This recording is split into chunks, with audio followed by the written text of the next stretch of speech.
primeira leitura de hoje, na festa de São Marcos Evangelista, nos traz na primeira leitura um texto da carta de Pedro, no qual, nesse texto, ele exorta a humildade nos nossos relacionamentos. E ele diz: Deus resiste aos soberbos, mas dá a sua graça aos humildes.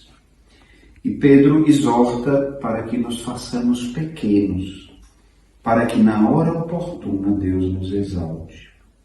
Não foi isso que Deus fez com Maria quando ela canta no Magnífica, por exemplo? Deus engrandece a pequenez da sua serva. O demônio, orgulhoso por excelência, não suporta a humildade.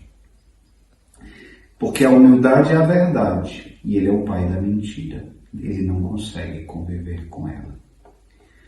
Quantas batalhas em tantos campos da vida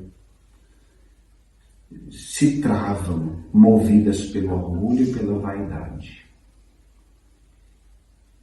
Na primeira leitura ainda nós temos essa bela referência que Pedro faz a Marcos como um filho, um discípulo.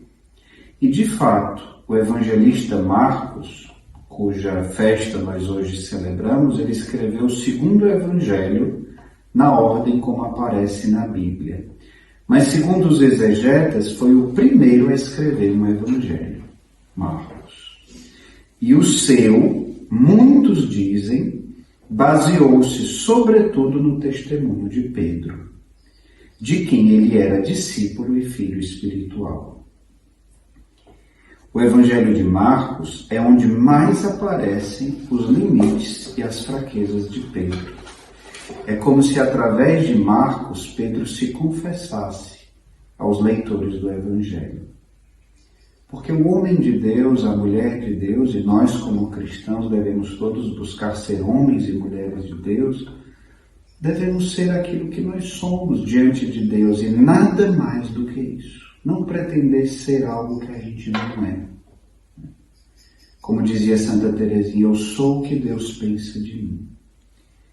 Pedro era aquilo que ele era. Ele já tinha feito experiência da sua miséria, do seu pecado, de negar o Senhor. Já tinha feito experiência da misericórdia do Senhor.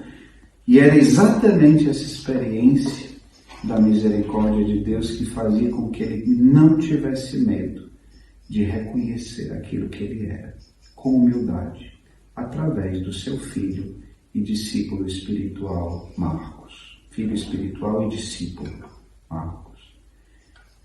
Um dos maiores clássicos da espiritualidade é o livro As Confissões de Santo Agostinho, no qual ele não esconde nenhuma das suas fraquezas. E nós também precisamos ter um pouco menos medo de reconhecer os nossos limites, as nossas fraquezas, porque Deus nos ama exatamente como nós somos, mesmo sabendo que Ele nos ama demais para nos deixar assim. Nos dá sempre a mão e nos ajuda a crescer junto com Ele. Louvado seja nosso Senhor Jesus Cristo.